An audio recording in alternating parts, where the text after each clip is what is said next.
Screen capturing on a Chromebook is just way too difficult.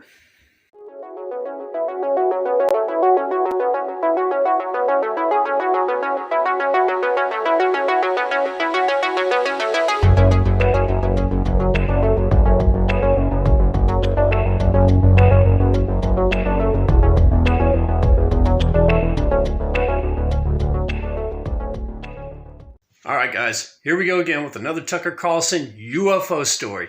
This time he's with a gentleman named Tom Rogan from the Washington Examiner, and he and him go back and forth and discuss underwater UFOs. More along the lines of pilots have been reporting as early as September of 2019 that pilots have taken pictures of UFOs shooting out of the water.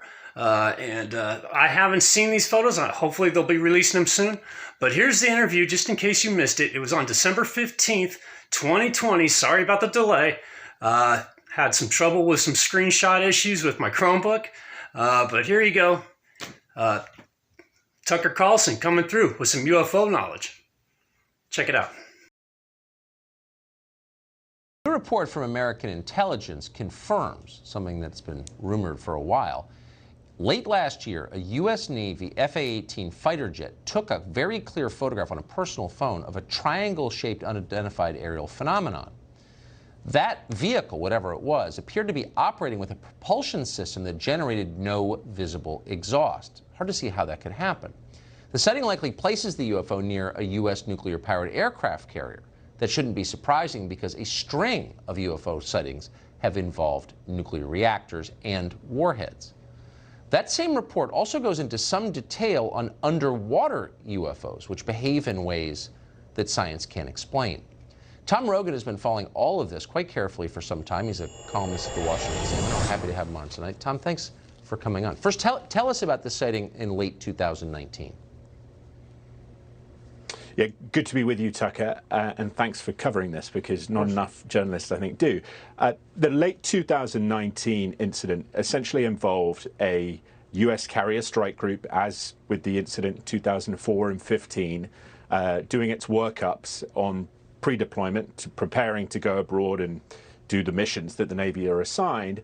And the pilots are flying off the coast, off the Atlantic seaboard, and see essentially a black triangle, white sort of indicator lights on its peripheral tips coming out of the water very quickly and then accelerating at extremely high speed at about a 90-degree angle. And one of the pilots took a photo, very good photo, I'm told, by multiple sources on his iPhone. And myself and Tim McMillan, who really led the charge in this investigation, have sort of tied it down. So I think the real point of note on this is that this phenomenon, whatever it is, continues to occur. It came out of the water. So expound on that a little bit. There have been over the years a number of reports of unidentified underwater vehicles moving in ways that don't make any sense at all. Tell us what you know about that. Yeah, this is one of the reasons the Navy is very sensitive about this topic, is because it essentially doesn't want either China or Russia in particular to figure out whatever these vehicles are, because they appear to be intelligently controlled, figure out how they do what they do. Because they move at hundreds of knots under the water, or at least they can, and they maneuver in ways that would essentially render a submarine or an aircraft carrier or any, quite frankly, military warship extremely vulnerable to attack. And the capabilities, because of what we understand in terms of friction under the water, right, that these things manifest, and then what they do in the air as well, you know, this is some special stuff, whatever it is. Well, a bullet doesn't travel hundreds of knots an hour underwater for long. I mean, I don't think any human-made object ever has. We've never imagined something like that. So what could be the explanation? Right. You know, and it's very interesting. The Russians have a new system called Canyon, which is an underwater drone system that travels very fast, but nowhere near as fast as these things, and is nuclear powered. And so it's a very different propulsion system.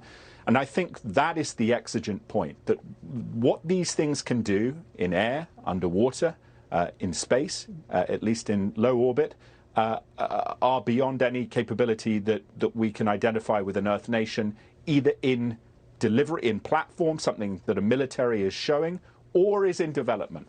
Right. Or has even been conceived of. I mean, let's be honest. This is really out of the realm. Tom, great to see you tonight. Thank you for that report. All right, guys. Pretty exciting stuff, right? So go ahead, put a comment in the comment box below, and let me know what you think. I think it's pretty exciting. I want to see these pictures or video of what he was talking about. I think it'd be really interesting. But I think we already know that, this has been going on for a long time. And with the newly released documents by the Senate and everything else out there, and more video and audio comes out, and more people start whistleblowing, and just all of it. It's pretty exciting stuff. So looking forward to seeing if they follow through up on that. And like I said, big shout out to Tucker Carlson. I mean, the guy's still putting out the story. So again, tell me what you think. Put it in the comments below. Give me a thumbs up. Give me a share. Give me a like. Give me all that good stuff. And I'll see you guys around in some other video. All right? Peace out.